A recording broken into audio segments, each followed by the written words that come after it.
What's up, everyone? Welcome to the Thor: Love and Thunder movie spoiler review. And yeah, I thought it was okay. Going into it, I wasn't sure if I was going to like it. When I saw the trailers, I didn't really feel like I wanted to. I was in a rush to see it, even though when the movies come out, I do see it the first day. But it was just one of those films where I was like, I don't know about it. But because I do like the Marvel Cinematic Universe, I'm going to see it anyway and hope that I enjoy it. And it was fun, but there was a lot that I wish it would have done versus what we got. And I did hear from other sources that it was a longer film.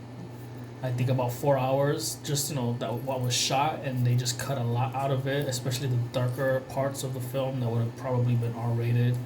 And I'm assuming, like, besides more comedic elements, but more of the scary parts with gore and all that, because he's the God Butcher, and apparently he had killed a lot of more gods that was shown, just that it was said and we didn't get to see it. And for me, the good parts of the film, I mean, Chris Hemsworth as Thor he's always amazing. He always does an amazing job. I always enjoy him as Thor, and you see a lot of his growth within each film and even the other films. And yes, he's gotten more comedic.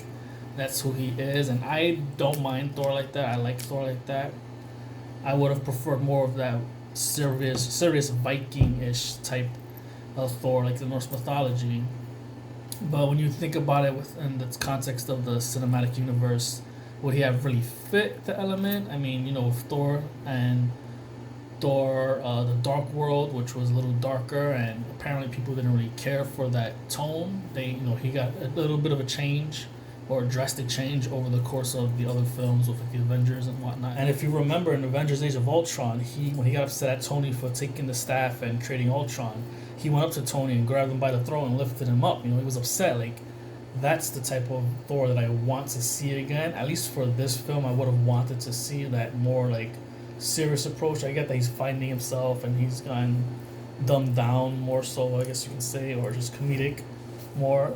But, like, I still would have wanted to see that serious element, and it had to get over the top. I mean, not over the top, but, like, crazy serious. That he's, like, not the Thor that we know in recent time, but just that I just wanted to see that again, and I just felt like it would have fit. But yeah, I think the last time that we saw a serious Thor, other than what we have now, would have been Avengers: Age of Ultron, where he grabs Tony by the throat and lifts him up, and then Ragnarok, which really gave him that silly characteristic even further, which was elevated even more with Thor: Love and Thunder. If you've even seen it, you can see that it's really, like, it's just been elevated. And not just him, just the overall feel of the movie was definitely elevated from what we got from Thor Ragnarok. And Thor: Love and Thunder just takes it, even further with that comedic element. It was great to see Jane back. Natalie Portman as Jane. I think this was her best role as Jane. It was great to see her as Mighty Thor as well, and I think she enjoyed it more being in this franchise. I just felt like she enjoyed it more, the character, and I really enjoyed seeing her in the character. And of course, if you've seen the film and you see that the title says spoiler review, you know that she dies, and I just wish that we would have gotten more of her as Mighty Thor. Honestly, I think if they were going to get rid of gore like they did, spoiler alert, it's a spoiler already, the review, I would have preferred more gore. And that was another thing that's one of the things that I didn't like about the film. We didn't get a lot of Christian Bale as Gore, and I'm surprised not that I know of him and what roles he would take, but from what I would hear, like, he wouldn't have done another comic book movie. And apparently he spoke to Taika Waititi and changed his mind. But I feel like the role was just not like, it was meaty, but it wasn't. Not much was done, and again, it was because it was cut, the film. He probably did a lot more, and we just didn't get to see it. I just felt like we missed a lot of opportunity, or we missed a lot of seeing Christian Bale as Gore and how great of a villain he really is. And even though he's probably one of the best villains out there right now in the MCU, and that's even if you want to consider him a villain. I mean, he was upset, he was angry at this god that didn't save his daughter. This particular god that him and his people would pray to, and the god never helped, and he was just a dick, this god, and he renounced him, and the god gets upset. Obviously, you saw he went to kill him, Gore, and Gore was able to get the sword it spoke to him, and he was able to utilize the sword, and he vowed to kill gods also because of the influence of the sword. But now, is he really a villain? He's just upset, he's angry, and his motives haven't really been thought through. But you can feel for him. So it's like he's a villain, yeah, but it's not your typical villain where I want him to take over the universe and whatnot. So it's those elements that makes someone like Gore a very compelling and more interesting character within the villain rogues of villains. So that's why I think he's probably one of the best that we've gotten. We've gotten like a few that are out there that are really great, but for now, like, he's probably the one that I would have liked to have seen more of. I would have liked him to die. Perhaps this film could have been split into 2 films, but it is what it is. They have a plan, and that plan is in motion, so we're just gonna have to wait and see. I like the comedic tone for Thor and the Thor films, but I just wish that God Butcher element, that doom of the gods, that that worry and fear. Like, I wish I really felt that. Like, I never really felt, this guy was threatening Gore the God Butcher. I never felt that he was threatening, so I was kind of bummed with that. Again, like Jane, Chris Hemsworth killed it. Valkyrie, I forget the actress's name. I used to be so great at remembering actors' names, and I don't remember them as much. But Valkyrie actor was great. To see a little bit more from her, and I thought that was pretty cool. I love the element between her and Jane, that interaction. Korg was cool, but I just felt like, again, I mean, the Guardians of the Galaxy. I was glad to see the Guardians of the Galaxy, and it was for a little bit. I thought that was cool as well, because Guardians 3 would have been come out, but because of the issue with James Gunn at the time, and then of course, getting him back, and then COVID, and pushback and all that. So at least we got some Guardians, which was cool. I like the Guardians of the Galaxy, and I'm interested in their story. So we did get to see them for a bit, of course, in the beginning. But like I said, I just thought the elements with the comedic elements just took away from me.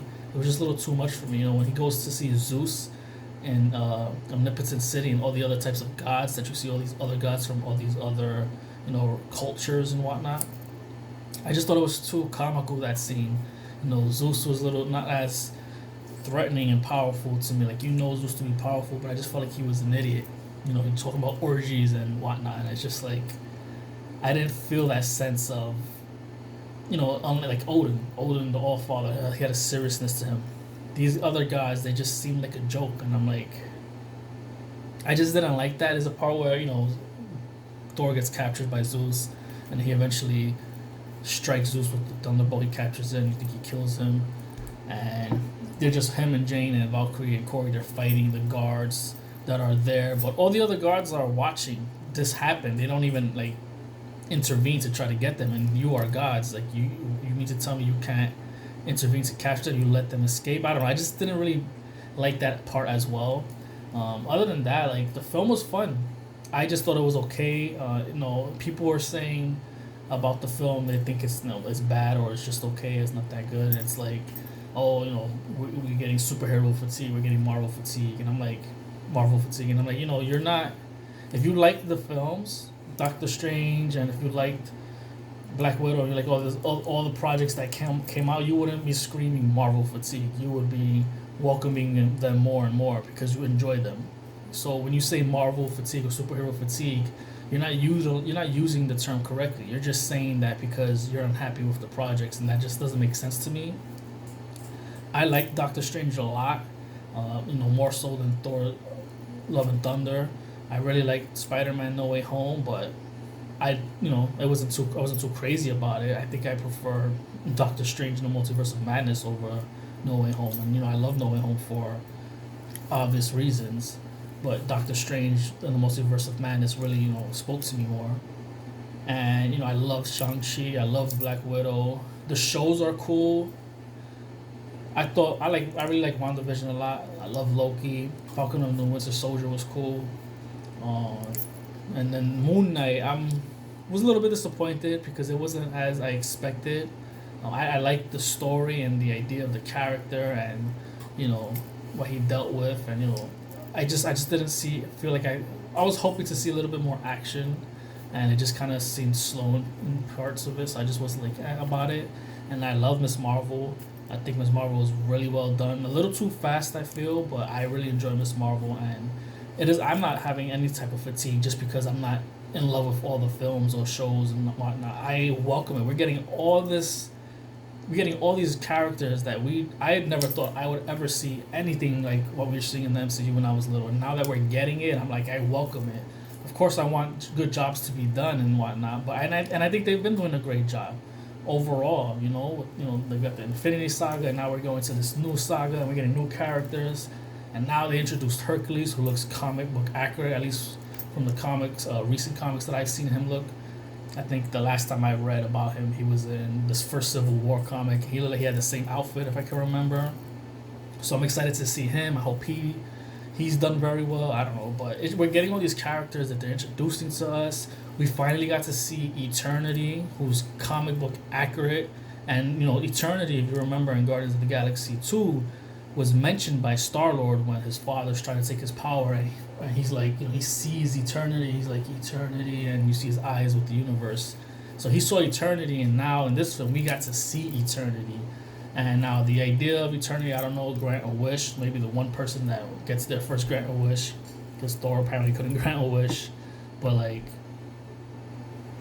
I guess that's what Eternity does in the comics. Can grant you like a wish, which apparently there's rumors that the daughter that was brought back is actually a part of Eternity, and now they're calling that possibility, the theories that's singularity, that's one, or empathy or something. That's one of the elements of Eternity that's passed down. It's the character. You can look it up in the comics, the singularity or empathy or something like that. You can just Google Eternity, MCU, singularity. But yeah, so like we're getting a lot there. It's a lot of coming together about within the universe and space and all that. We're getting a lot of these characters. We're getting a lot of these elements that are coming together, and we're getting a vast world. Like I don't know why anybody should be complaining.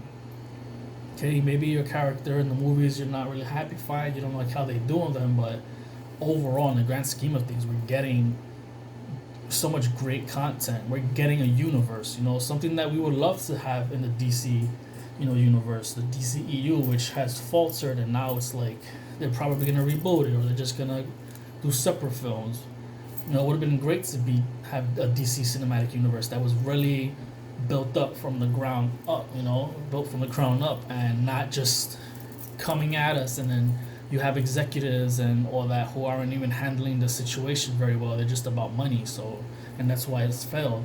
Then you gotta obviously cast the right actors, because most of DC's actors are, have issues right now.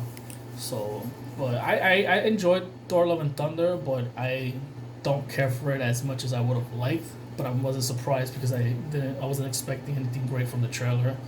So Thor Ragnarok is first. I would say Thor: Love and Thunder, then Thor, because I really like the first one, at least the first half of it.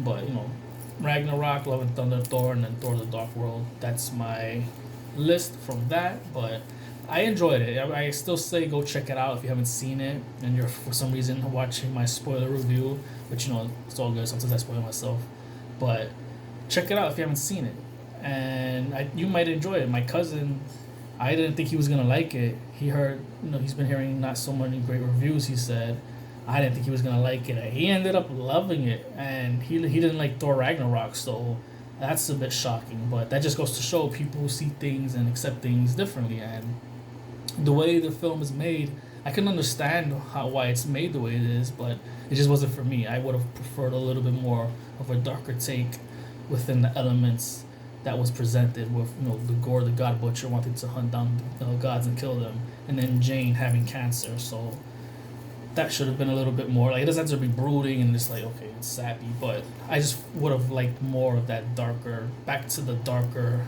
aspects of it. You can still keep comedic elements, but it is what it is. It was overall still a great film. It looked nice. The CGI, the colors just look visually appealing, and I welcome more Thor films, and if it's gonna keep in the same tone, I'm not gonna be upset about it. I'm probably gonna make the same review, like, I don't really care about this certain type of elements unless if for some reason it just fits for whatever, if it is a Thor 5 coming out. But yeah, I mean, I really enjoyed it. That's my take on it. Thor: Love and Thunder. Again, if you haven't subscribed, please subscribe to my YouTube channel. It means so much to me. I like doing these videos, and I like putting up short films whenever I get the chance. If you haven't seen Terminate, please check out Terminate. I just put it out recently. And yeah, hit that notification button for updates. If you like what you see, leave a thumbs up, and please have a conversation. Leave a comment below, especially in this video. Did you go see Thor: Love and Thunder? Did you like it? Do you agree with what I've said, or do you disagree with what I've said? What are the elements that you did like about the film? What are the elements that you didn't like about the film? You know, keep it professional. Let's have a conversation, please. Let's have a conversation. Nobody really speaks. It's all good. I'm gonna just shout it out there. I know my cousin has been responding to my videos, so I do appreciate that. And yeah, again, thank you so much for watching. Until next time, later.